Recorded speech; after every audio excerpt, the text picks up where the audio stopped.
we get up close with well-known mentor and prominent startup ecosystem leader Ananth Narayanan and catch up with him in his new avatar as CEO and co-founder of e-health platform Medlife that is looking at providing integrated healthcare services right from digital consultation as well as lab tests and delivery of medicine. So thanks Ananth for your time. You've had a pretty colorful career in a sense from consulting to lifestyle and fashion and now to healthcare and pharma. Give us a sense of the transitions that you've made as well as how your new role is treating you. Sure.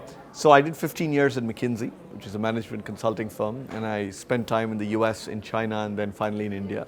But I did mostly auto work, so it was a third sector, if you will. Myntra happened completely by chance. I'd met Sachin, Binny, and Mukesh by chance, and it turned out to be a terrific role. Myntra, of course, was a wonderful experience. Last 4 years, business scaled well, continuing to do really well.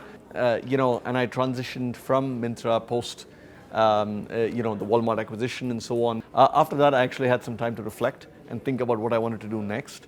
I explored many areas. Health seemed like one of those very large spaces where if you applied technology, you would do wonderful things for the consumer experience. It was possible not just to build a very large business, but one that actually created lots of impact on lots of people in a very positive way. So that's what attracted me to health. And then as I looked around the space, Medlife was a clear market leader in the space of e-health. I joined as co-founder and CEO, so I've invested money into the business. And I think Prashant and Tushar, who started this business, have really scaled this up. And now it feels like Myntra early stages. And so the next 10 years, I look forward to sort of building this up 10x. Right, and we want to try and build this into a multi-billion-dollar business. And you've been known in the ecosystem to have the expertise when it comes to driving performance growth as well as product development. So how do you see this shaping up here at Medlife? Our mission is using technology to make Medlife into a trusted partner for all of the healthcare needs of 100+ million Indians. If you think about what that means, you have to think through the product and the consumer journey quite differently. So the way we think about it is delivering medicines provides the initial sticky customer base that you can do something with, right? So our customers transact 1.5 times a month. Last year we served 1.5 million customers. This year we're growing 100% year on year. What we want to do is to give a delightful consumer experience across all of our service lines to customers. That's one. The second thing is, I've talked about this before as well, I believe fundamentally businesses need to be sustainable. And what I mean by sustainable is obviously in a startup you invest for growth. And I think that's perfectly okay. But can you get the unit economics to be better? And can you get the unit economics to be positive? So if I think about my priorities at Medlife, the big focus areas for us as a team are 1, improving consumer experiences, 2, continuing on the growth path that we're on, and 3, to improve unit economics. Right? I think those are the 3 big focus areas for us over the next 6 months. Right, now going into the business in specific, you have about 3 verticals: diagnostics, consultation as well as medicine delivery. Which is the particular vertical or the growth curve overall that you're looking at? I'm excited about all 3 businesses. Our oldest business is the medicine delivery business. So we do 24,000 packages a day, and that continues to grow at 7-8% month on month. So there, if you look at it, we're getting orders from the big cities, the top 20 cities, which is one large chunk of it. We're also now starting to get from the next tier of cities. I wouldn't go as far as tier 2, tier 3, but we're getting from the next tier cities by mail order. Both these are growing interestingly quite rapidly. We're the only people who can do both express delivery and next day delivery. So we had acquired a company called Myntra, and we've integrated that into our business. And so we're now able to do express delivery in Bangalore, and we want to start doing it in multiple other cities. So we're able to cater to both chronic patients and acute patients. So that's a big differentiation for us. We're also trying to see if we can become a full health product provider. So we have a bunch of Medlife Essentials, which is our private label, whether that's protein powder, whether that's diabetic slippers and socks. So we're trying to sort of say, what are all the things that a chronic patient needs and can we provide them? So that's the first business. We have a large chronic loyal customer base. They actually regularly need tests. So why don't we actually help them complete the journey? So we do mostly preventive and chronic tests. Our lab business is all home collection. So we have 5 national labs. We have about 20 collection centers. We have about 250 phlebotomists who are sort of going and doing these collections. Our NPS is the best in the industry. It's 63. And this business, by the way, is growing 4 to 5x year on year, right? Consultation today, I believe, is a hidden jewel in our overall business. Today we use the consultation primarily to complete the consumer journey for the other two businesses. But we have about 1,600 doctors on panel.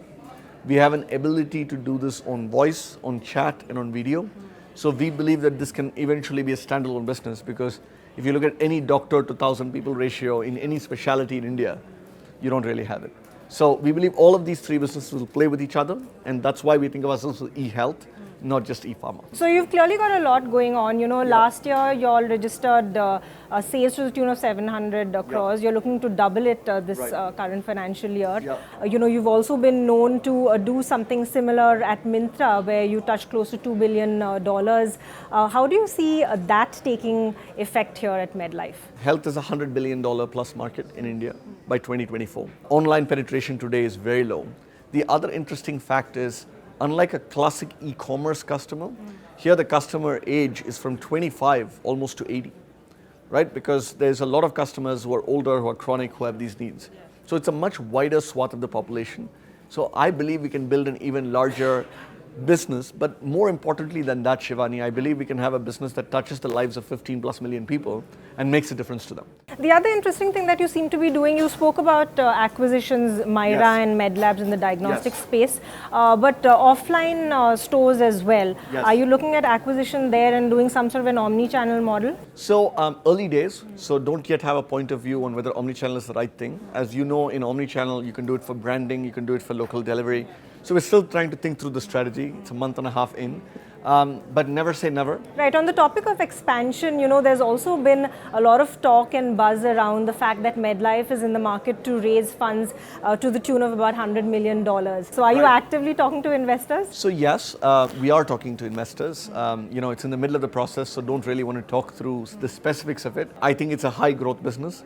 It's a business that's sustainable. The unit economics can be positive. So we are very excited by it, and hopefully the investor community is also engaging with us, and we'll see. Right, now talking about your contribution and presence in the overall startup ecosystem, you've invested in your personal capacity in a diverse portfolio of companies like a CureFit, Unacademy, as well as Vogo, to name a few. So how do you really pick these ideas that fly?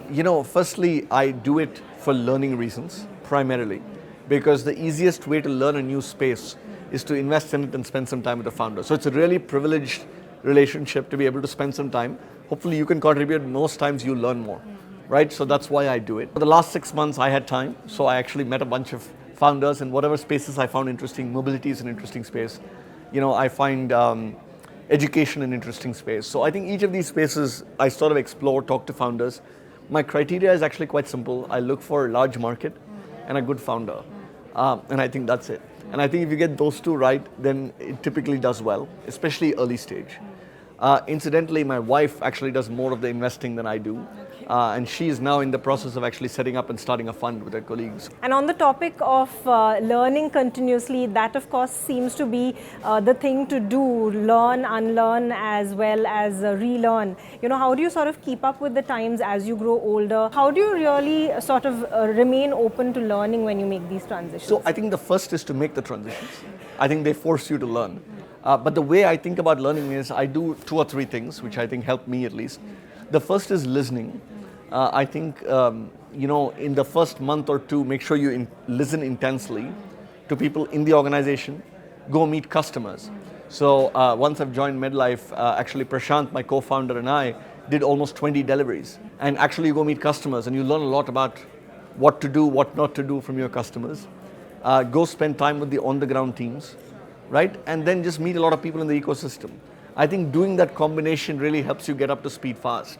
And the best way to learn something is to do something. So I sort of believe that and that's keep where your you nose learn. on the ground, really. Keep your nose on the ground. I mean, look, we're a startup.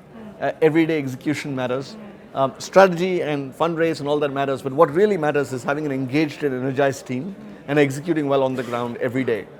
Right, my last question to you, you've been pretty vocal about culture and team and how these two aspects are very critical and top priority when it comes to improving performance and growth. So what is your thought process behind that? So I think one very simple thesis I have is because you're in a startup and you're in a high growth environment, you actually don't know what problem is going to come at you, right? I mean, I think every day you have a different challenge, every month, every quarter you have a different challenge. The way to overcome that is to have an incredible culture which takes both accountability and is fast at executing, right? So culture and team are the fundamental way in which you solve many of these problems. So there's a few things in culture. The first is, who do you hire, right? And are they a quote unquote cultural fit with the rest of the organization? Second is, how do you make sure that the team works in a cross-functional, collaborative manner? And there I have a very simple thing. You put the customer first, Medlife second, your function third, and yourself fourth. If you take that prioritization, usually you end up with the right set of decisions and you collaborate and you do it well, right? And third, you have a set of norms and values. You have to celebrate successes, right? You have to support failures. So how do you make that happen? So I think that combination of working hard, taking accountability, working cross-functionally, and celebrating success, I think creates a great culture. Thank you so much. It was a pleasure catching up with you. Thank you so much. And good luck with Medlife 2.0.